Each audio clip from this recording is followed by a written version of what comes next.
out. We're bringing up our first comic here to the stand-up stage area, whatever this is. It is Mr. Brian King here. Oh. Yeah. Thank you, folks. This is wild.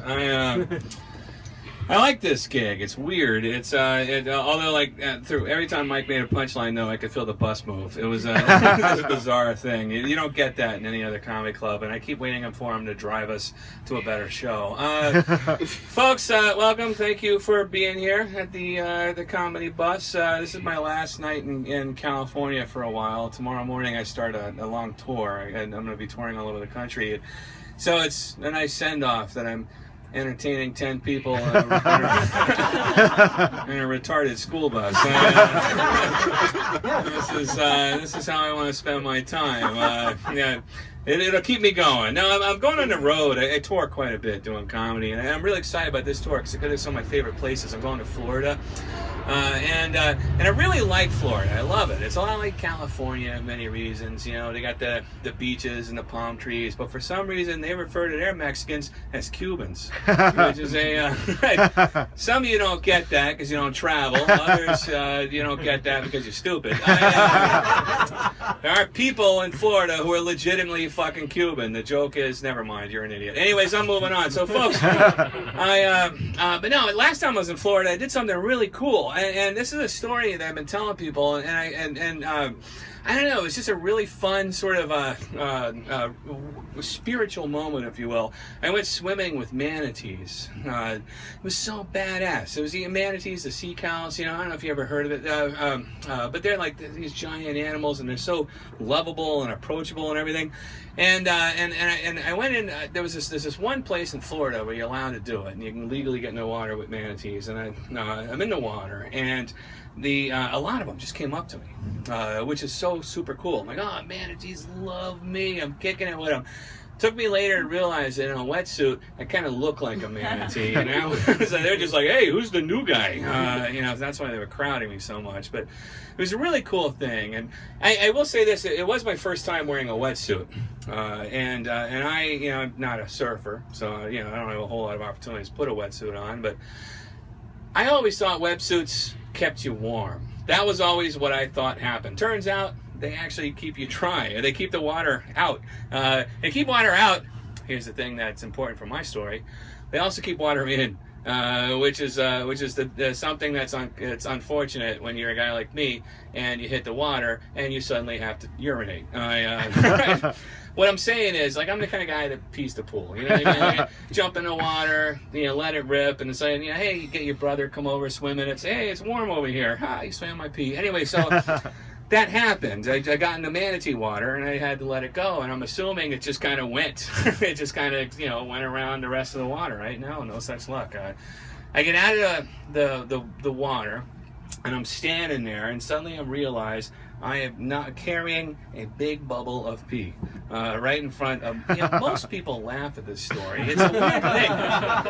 It's a weird thing to tell it on a retarded bus, but I guess we've established that we're not an intelligent group. But anyways, but no, that big bubble of pee, like right there. It was obvious, you know, what I'd done. And the tour guide, he's like, there's always one guy, you know, pees himself in the wetsuit.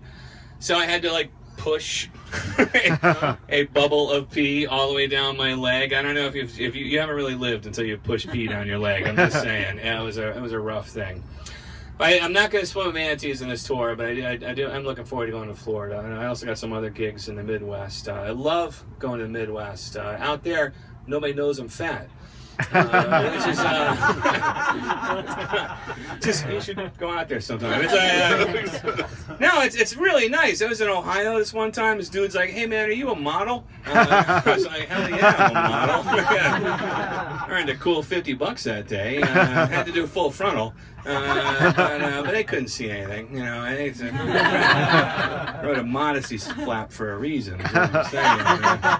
I guess what I'm telling you, folks, is that when I'm standing up and I'm naked, I'm not really naked. You know, that was a gross joke. I joke about my weight and stuff, but truth be told, I actually live a pretty healthy lifestyle, and I have been working on myself for the past couple of years. Lost 50 pounds.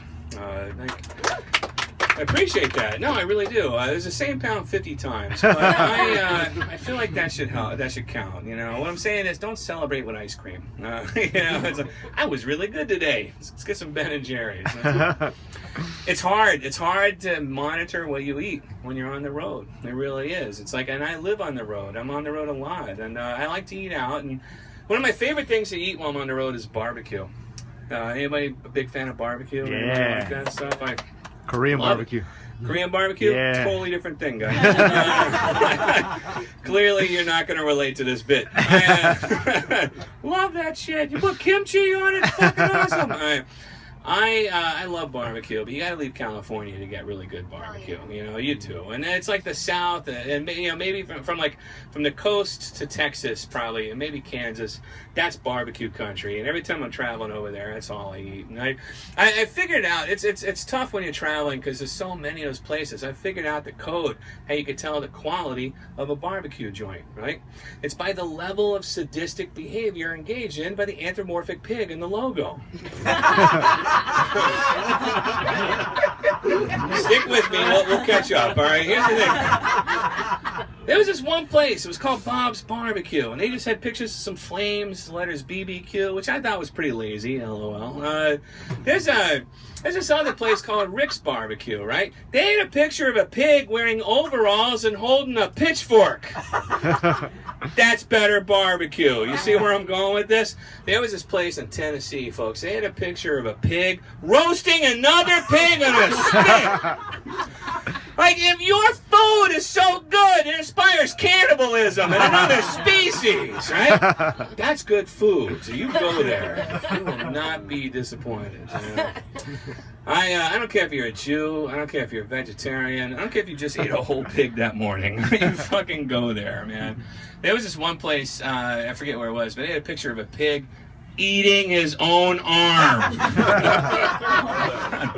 Like that, how good does food have to be when you eat? And here's the I get a little disturbed by that because I see it and I was like, oh, that's kind of funny. But then I'm like, well, wait a minute. What's going on in the mind of that pig? You know, first of all, why do we have advertised food like this? You know, it's like a pig saying, "Hey, everybody, come on down to the barbecue. You know, we got lots of food. We got my cousin. He's frying up right now.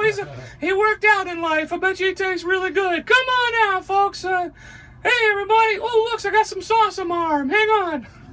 Ooh, that's good. You know what I mean? Like, that's disturbing is what I'm saying. It's like, it's horrible. It's like we don't do that with other types of food, you know? You don't see like a hamburger dressed up as a mayor trying, well, okay, we do that. But yeah, I'm just saying that when a cow says eat more chicken, it makes sense. You know what I mean? It's survival of the species, you know? So yeah, barbecue. That's what I like. And I do eat a bunch of it.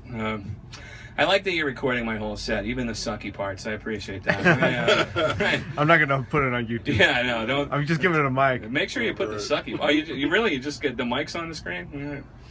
Yeah. So, anyways, what else I want to talk to you guys about? I'm really excited about this tour. I'm going to be in Texas. I'm going to go to Memphis for the comedy festival, and you know, this is a local joke. It wouldn't work, but I got really concerned when they booked me at the Lorraine Motel, and again, see, local joke. Nobody would get that. MLK was killed there. Did you know that, Mike? That's no. All right. So, anyways, folks.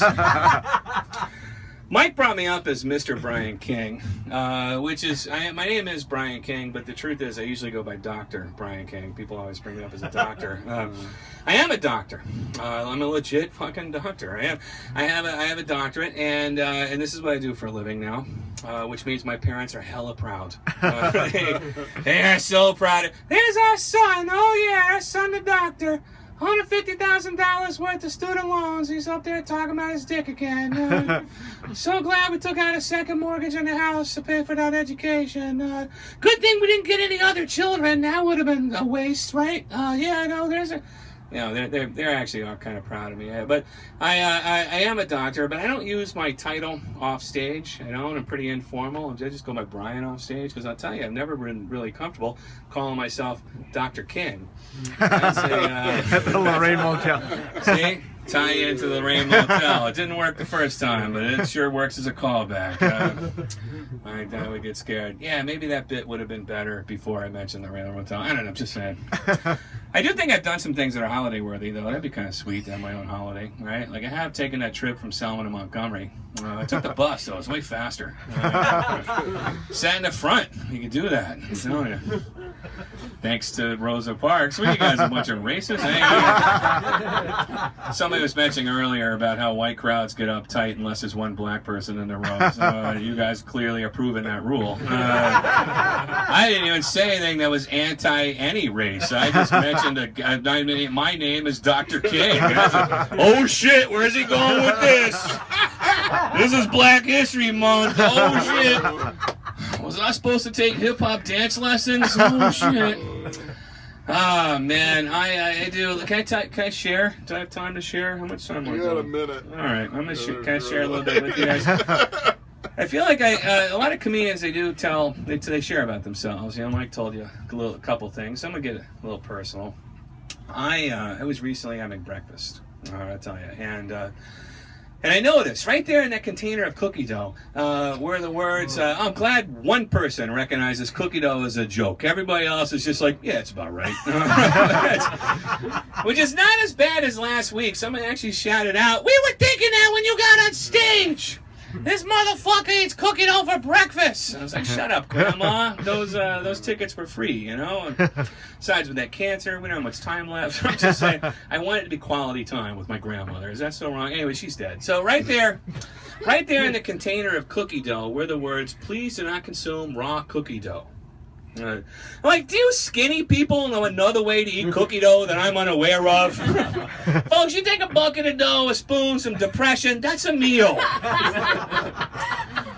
I did think it was weird as my girlfriend's handwriting. That was kind of odd. It went on. It said, P.S. I'm leaving you. And I'm banging Frank. I don't know who the fuck Frank is. Anyways, folks, I've been Dr. Brian King. Thank you very much. Yeah.